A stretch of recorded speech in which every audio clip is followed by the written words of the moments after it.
জগন্নাথ বিশ্ববিদ্যালয়ের পরিসংখ্যান বিভাগের ছাত্র ও ছাত্রদল নেতা জোবায়েদ হোসাইন ২০২৫ সালের ১৯ অক্টোবর নৃশংসভাবে হত্যার শিকার হন। পুরান ঢাকার আরমানিটোলায় ছাত্রী পড়াতেন তিনি।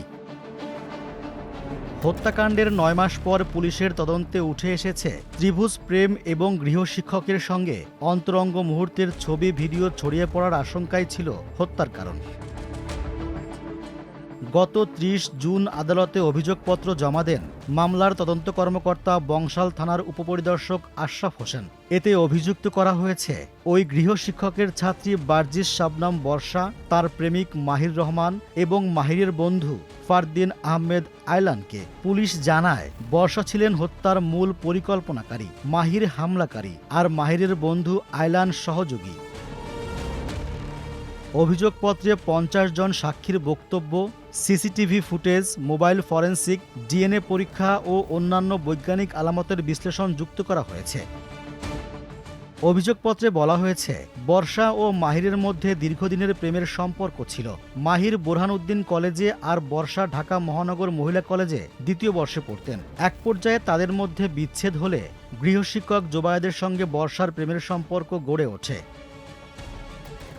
মোবাইল ফরেনসিক বিশ্লেষণে জোবায়েদ ও বর্ষার অন্তরঙ্গ সম্পর্কের তথ্য, ছবি ও ভিডিও পাওয়া গেছে। পরে মাহিরের সঙ্গে বর্ষার সম্পর্ক আবার শুরু হয়। এই কারণে জোবায়েদের কাছে থাকা ছবি ও ভিডিও ফাঁস হয়ে যাওয়ার আশঙ্কা থেকেই বর্ষা ও মাহির তাকে হুমকি হিসেবে দেখতে শুরু করেন বলে অভিযোগপত্রে উল্লেখ করা হয়েছে।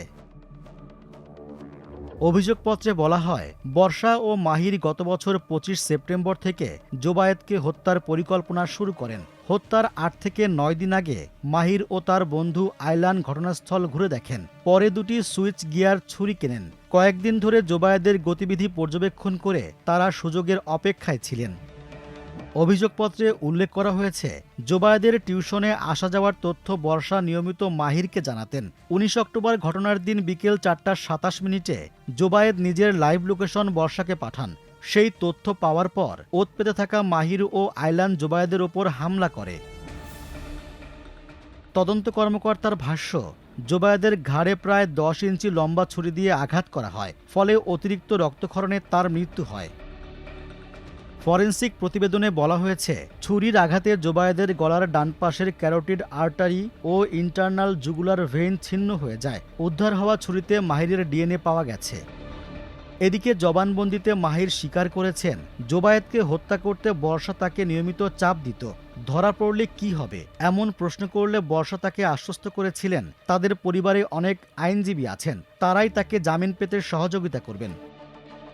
জবানবন্দিতে মাহির জানান ২টি সুইচ গিয়ার ছুরি সে ৬০০ টাকা দিয়ে কেনেন। এর মধ্যে ৫০০ টাকা বর্ষা তাকে বিকাশের মাধ্যমে পাঠায়। আইনাল এবং মাহির ঘটনাস্থলে গিয়ে তার গলার ডান সাইডে স্টেপ করে যখন জোবায়েদ উপরের দিকে উঠার চেষ্টা করে তখন বর্ষার কাছে গিয়ে আকুতি করে বাঁচার জন্য। তখন বর্ষা বলে, তোর মতো পাপিষ্ট মারা গেল, কিছু আসে যায় না। এই মামলার ফ্যাক্টের মধ্যে সবচেয়ে গুরুত্বপূর্ণ বিষয় হচ্ছে তদন্ত রিপোর্ট অনুযায়ী বর্ষা মাস্টারমাইন্ড, তার এক্সিকিউশন করেছে মাহির এবং তার বন্ধু আইনাল। এদিকে অভিযুক্ত বর্ষার মা আনিকা রহমান মেয়েকে নির্দোষ বলে দাবি করেছেন। অন্যদিকে জোবায়েদের বড় ভাই ও মামলার বাদী এনায়েত হোসেন বলেছেন তার ভাইয়ের হত্যাকারীদের যেন দ্রুত বিচারের মুখোমুখি করা হয় এবং তাদের দৃষ্টান্তমূলক শাস্তি দেয়া হয়।